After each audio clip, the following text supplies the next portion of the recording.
What if you uncovered a devastating secret that would break the person you love? This is the story of a 24-year-old lie and the woman who was forced to tell the truth.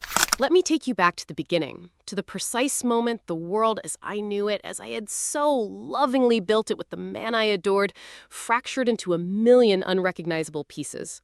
My fiancé, Ethan, and I were standing on the absolute precipice of our entire future. We were 24 years old, filled with that intoxicating, almost painfully beautiful love that only the young can truly feel. The kind of love that makes you feel bulletproof, as if the universe itself is on your side. The next morning at 10 o'clock sharp, we were scheduled to sit down in a sterile office and sign the final papers on our first home. The air around us felt charged with an electric promise, smelling of fresh paint from the dozens of swatches we'd tested on our new walls, the comforting scent of cardboard from the stacks of unpacked boxes, and the sweet, undeniable promise of a life that was finally, truly ours. That evening, I found myself in the garage of my future in-laws' house, a place that had become a second home to me over the past 5 years. It was a warm summer night, and I was sharing a quiet cigarette with Ethan's dad, Frank. The garage was Frank's sanctuary, a place where the organized chaos of his life was on full display. It was a space that held the distinct scent of a life lived through working hands, the sharp, clean smell of sawdust from his woodworking projects, the faint, metallic tang of old motor oil, and the sweet, earthy aroma of the cheap cigars he'd light up on special occasions. The large garage door was rolled up, opening the space to the cool, cricket-filled symphony of the suburban night. It felt deeply peaceful, like the final, gentle closing of our youthful chapter and the grand, hopeful opening of our real adult lives. Frank was a man of quiet, unwavering strength. He wasn't one for grand, emotional declarations, but his love for Ethan was a steady, powerful current that had been the most consistent force in his son's life. We were making easy, comfortable small talk, our conversation weaving through the overwhelming reality of mortgages and the comical anxieties of becoming responsible adults, when he suddenly, jarringly, went silent. He took a long, shaky drag from his cigarette, the cherry at its tip glowing like a tiny, malevolent eye in the encroaching darkness.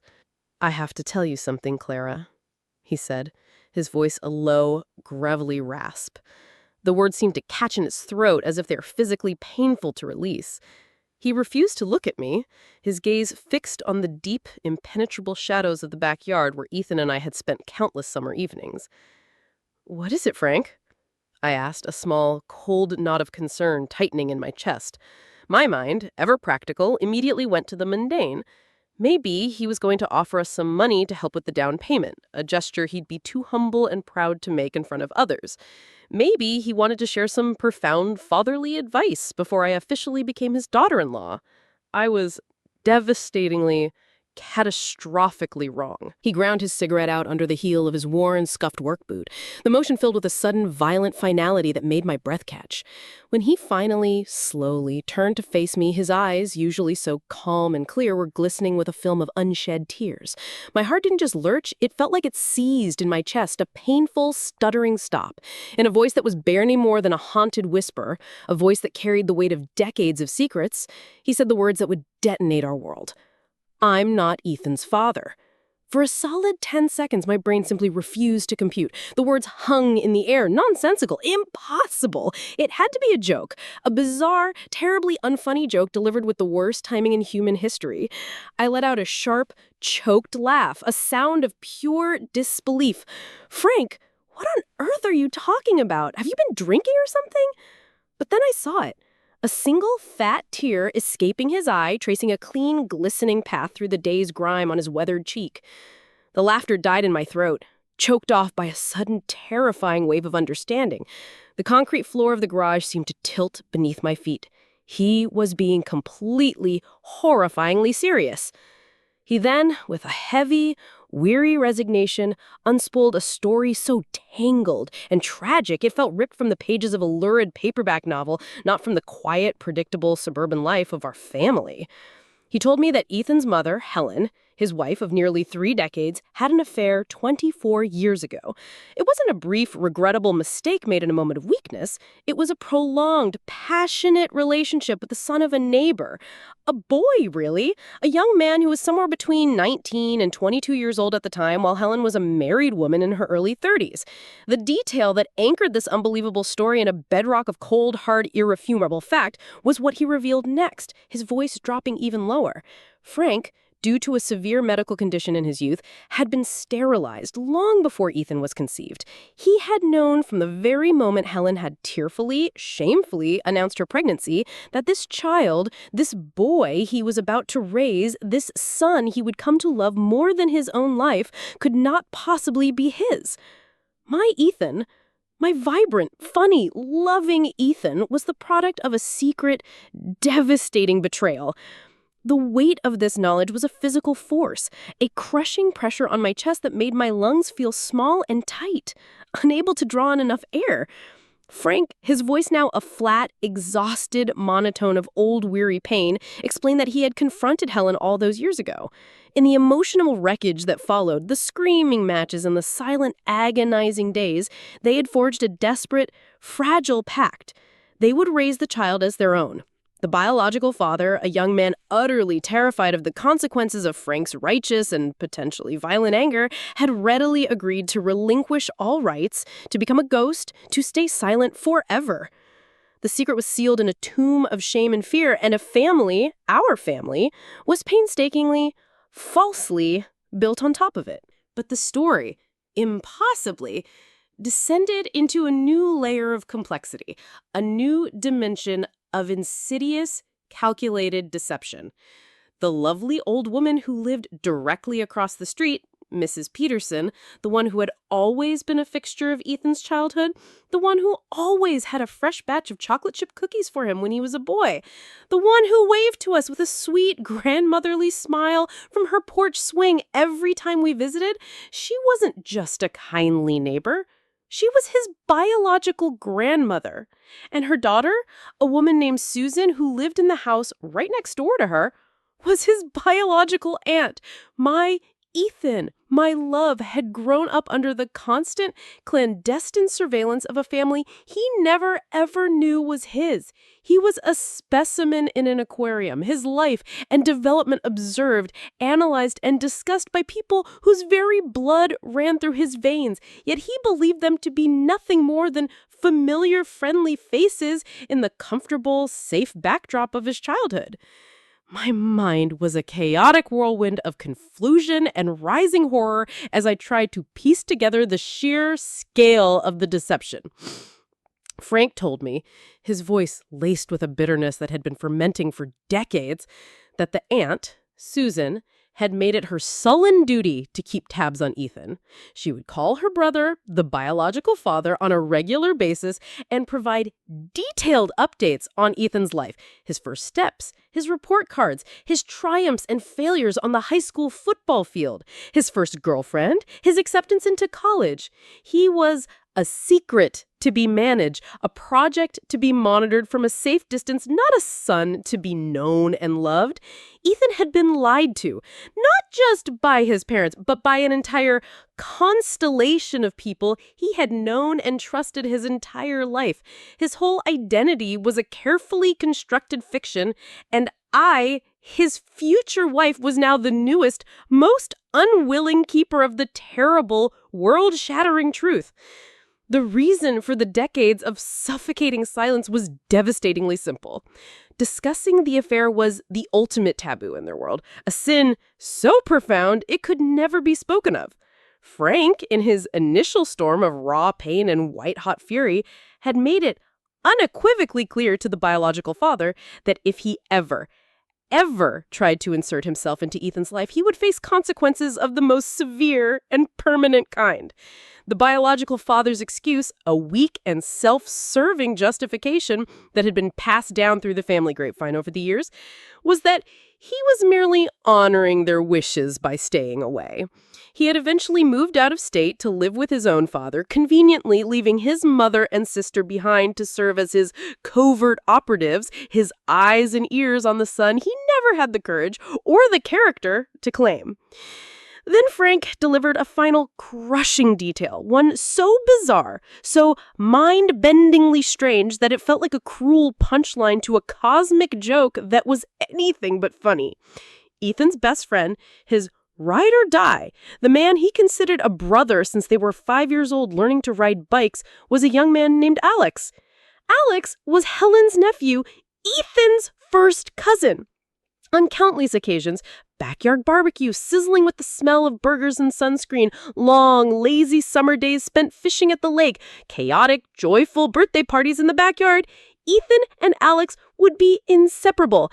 And sometimes a quiet, unassuming man would be there, a family friend of the Petersons who was just visiting from out of town. He was always introduced as a distant relative, a second cousin, or something equally vague and forgettable. That man was Ethan's biological father. It was an image so profoundly and grotesquely unsettling that it made me physically ill to contemplate. The biological father present in his own son's life as a casual, friendly acquaintance, watching him grow up, laughing with him, perhaps even offering him a piece of hollow, friendly advice, all while wearing the impenetrable mask of a stranger. He could stand there year after year in the warm, sunlit orbit of his son's life and pretend this vibrant, wonderful young man was just his cousin's best friend. The level of detachment, the sheer breathtaking emotional cowardice it would take to do that was something I couldn't even begin to comprehend. Leaving Frank in that garage, I felt like I was carrying a live, ticking grenade in the pit of my stomach.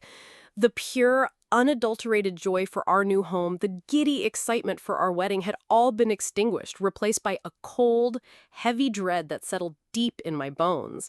How was I supposed to look Ethan in the eye and not see the ghosts of this secret staring back at me? How could I smile and talk about wallpaper samples and wedding vows when I knew his entire past, the very story of who he was a complete and utter lie? The following weeks were a unique and special kind of hell.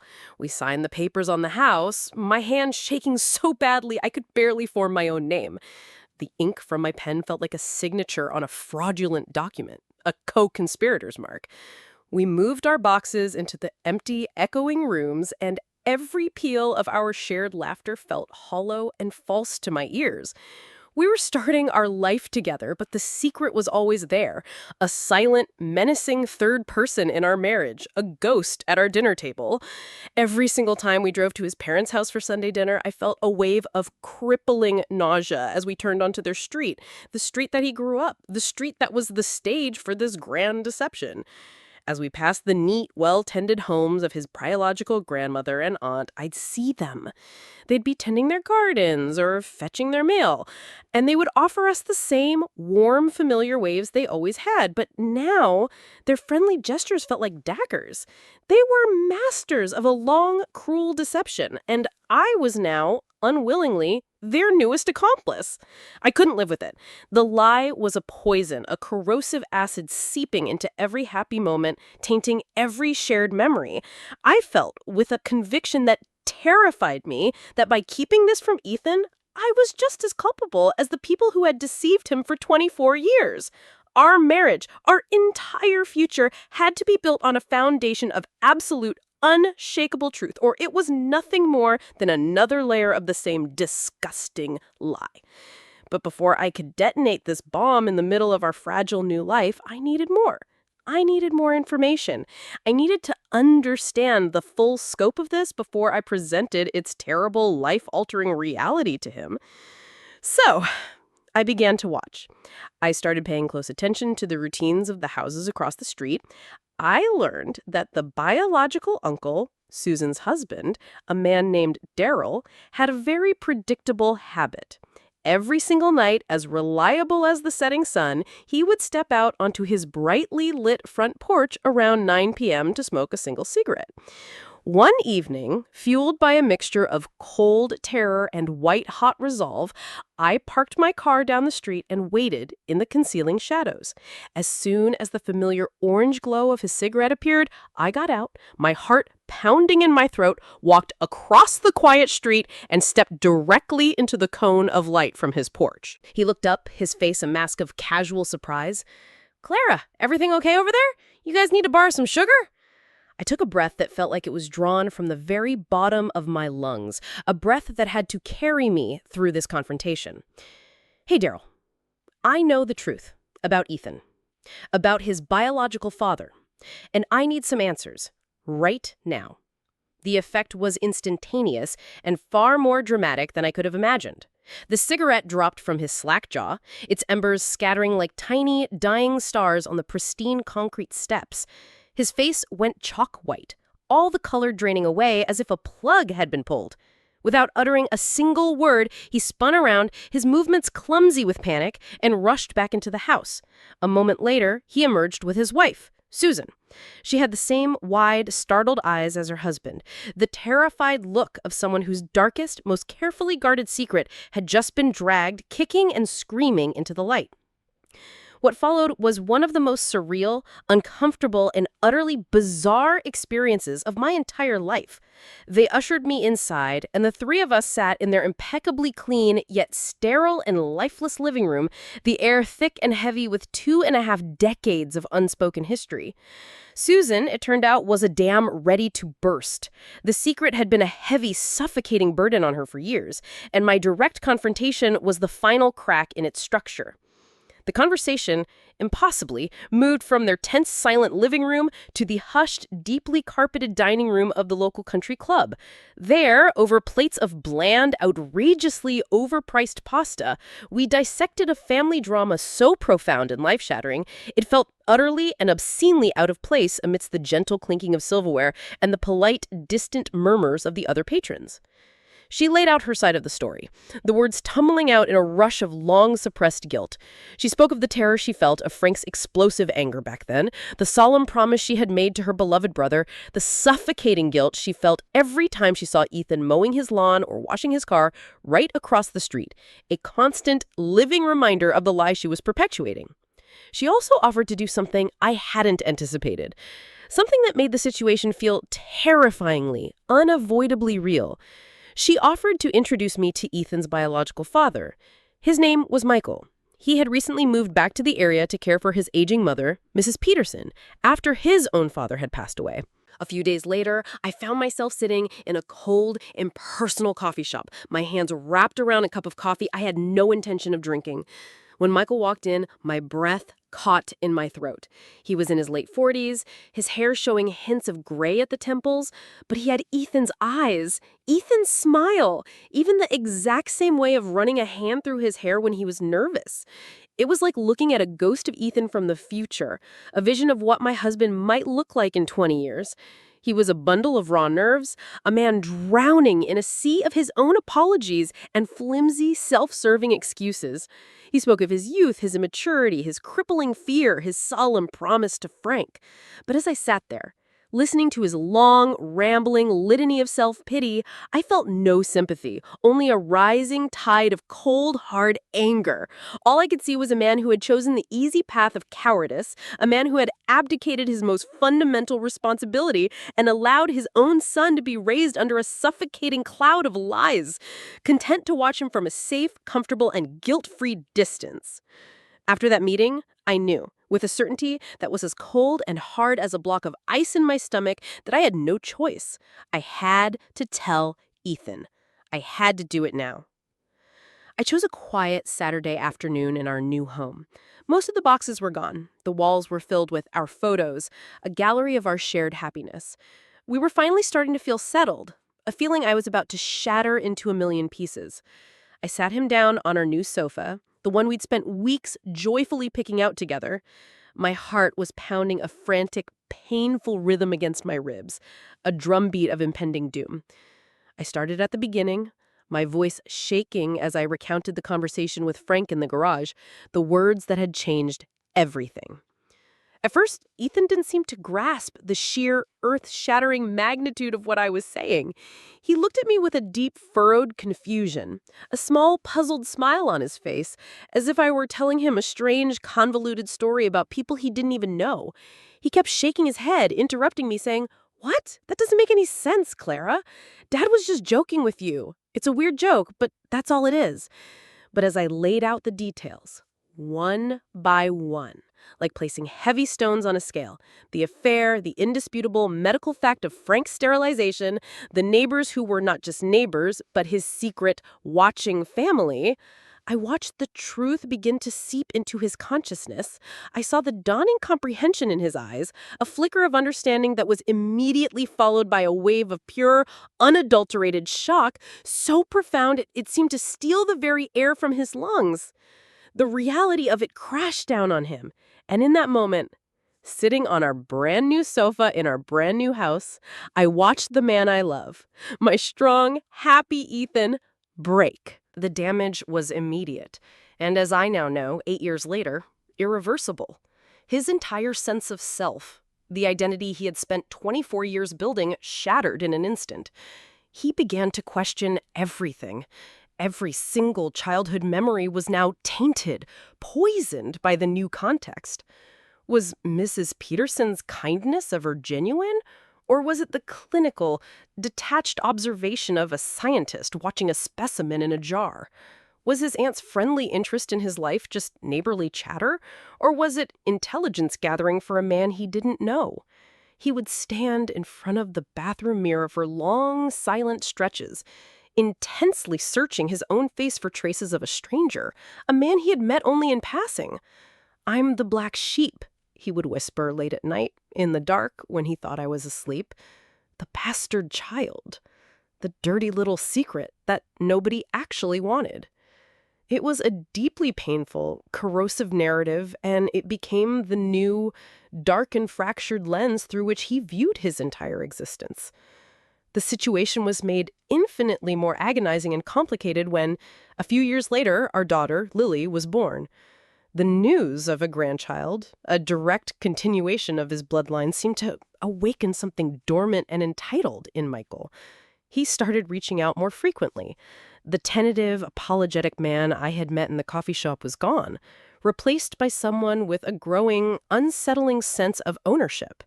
It was as if he felt it was profoundly and personally unfair that he couldn't have a relationship with his granddaughter.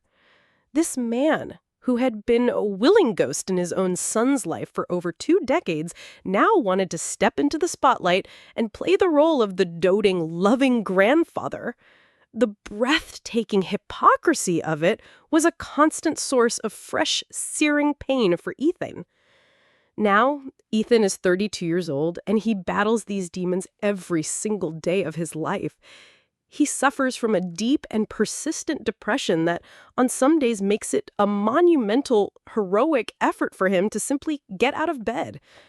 I feel so profoundly lost, so utterly helpless in the face of his pain.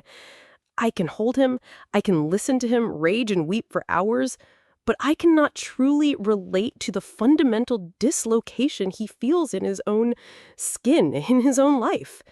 I was the one who delivered the news. And though I know in the logical part of my brain that I did it for the right reasons, I carry the inescapable, heavy guilt of being the messenger who brought his world crashing down around him. I didn't want to start our marriage, our new life, with a secret of my own. That would have made me just like them, and I couldn't bear that. It still astounds me to this day that his parents never moved. They remained in that same house, on that same street, a stone's throw from the constant, living evidence of their betrayal, forcing everyone to live within the claustrophobic pressure cooker confines of their shared lie. Every family get-together, every holiday is now a masterclass in tension, fraught with unspoken words and painful undercurrents that only I can fully see. We've tried in our fumbling, clumsy way to navigate this new, bizarre, and unwanted reality. We've had a handful of awkward, stilted, and deeply uncomfortable dinners with Michael. We even took Lily trick-or-treating with him last Halloween, a surreal and painful parade of forced, unnatural normalcy. But every single one of these interactions leaves Ethan hollowed out, drained, and consumed with a gut-wrenching, suffocating guilt. He worries constantly about how his mother, Helen, would react if she knew. She has always spoken of Michael with a pure, undiluted venom that now makes a twisted, tragic kind of sense. The thought of her ever discovering that her precious, beloved granddaughter is spending time with the man who represents her greatest shame and betrayal is a source of constant, gnawing anxiety for Ethan.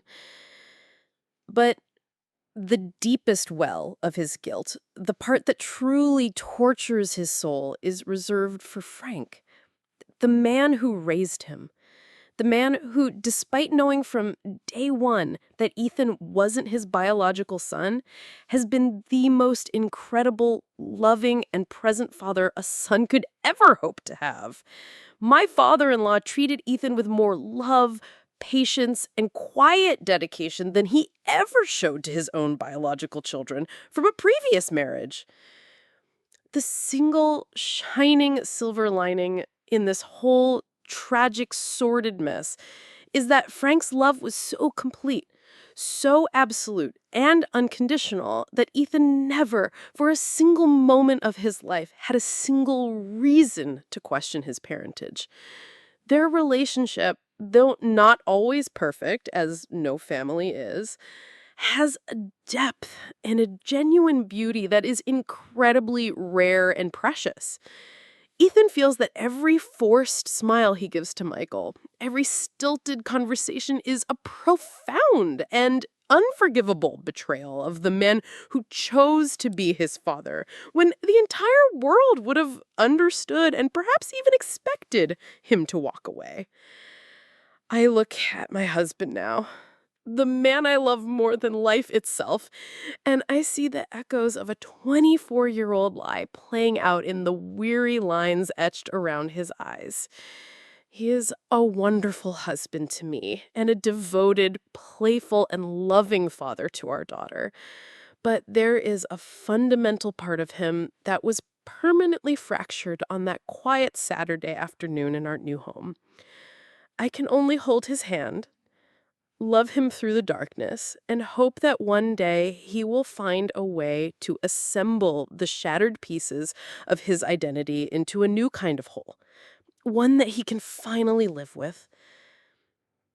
I hope, with every fiber of my being, that one day my beloved Ethan will find peace.